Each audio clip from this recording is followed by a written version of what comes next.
Hello, in this short video I'm going to walk through and if I can show you some of the new functionality that's been added to the 4.1.0 version of the Chocolatey license extension. So let's go ahead and jump in and look at the release notes. So this, as you'll notice, this was a reasonably quick release. So this is March 30 compared to March 21 when we released 4.0.0. What we found with the 4.0.0 release was that there was a potential for Chocolatey to get into a state where if you're using Chocolatey license extension, that you upgrade Chocolatey itself without upgrading Chocolatey license extension, and Chocolatey breaks. Right? There's no better way of putting it, and that's to do because of the integration between Chocolatey CLI and Chocolatey license extension. If you don't upgrade both at the same time, then there's a potential for essentially a deadlock to happen. It's something that we don't like, and we're trying to address that within this release. So what we're doing here, and that's why I'm jumping to this one first. So the second feature there is mentioning that we've added an attribute to the Chocolatey license extension assembly that basically says, for this version of the Chocolatey license extension, what is the minimum version of Chocolatey that I will work with? Right?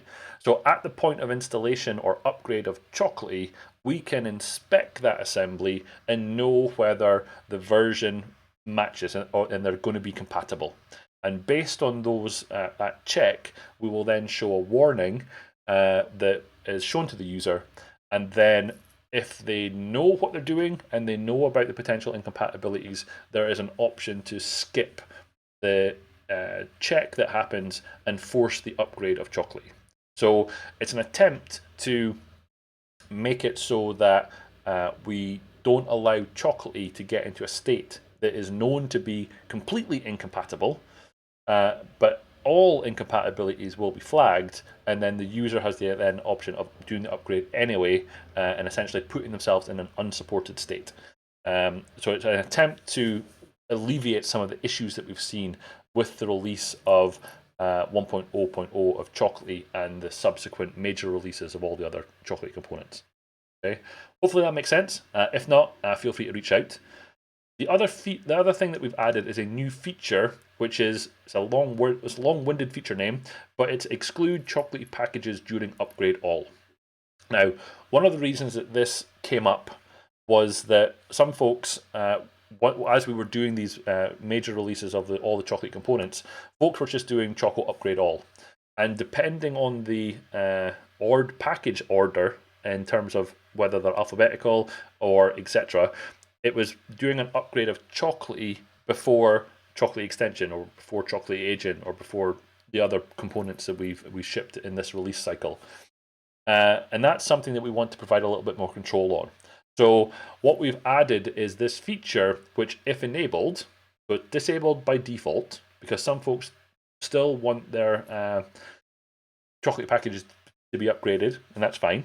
But there's a feature that if it's enabled, when you run Choco upgrade all, it will ignore all of the core Chocolatey components. So by that I mean Chocolatey, Chocolatey license extension, Chocolatey agent, Chocolatey GUI license extension, and it will basically say you're running Choco upgrade all. Because of the known potential incompatibilities, I'm going to ignore these packages, and you would have to come back and run Choco upgrade explicitly on those Chocolatey packages. Okay. So it's disabled by default at the minute, but in future versions of Chocolatey, we may switch that so it will be enabled by default. But it's really just a mechanism to say, look, you're running Choco upgrade all command. We respect that. We want you to be able to run it. But if you want to handle the upgrade of the Chocolatey packages in a different release cadence, that's absolutely fine. And we'll enable that through the usage of this feature. Okay, so that's that. Like I say, there are changes here, and there's also changes into Chocolatey CLI that basically try to prevent Chocolatey from getting into an incompatible state. Okay, so that's really all that was in this release. If you've got any questions, feel free to reach out. But for now, that's it. Thank you very much.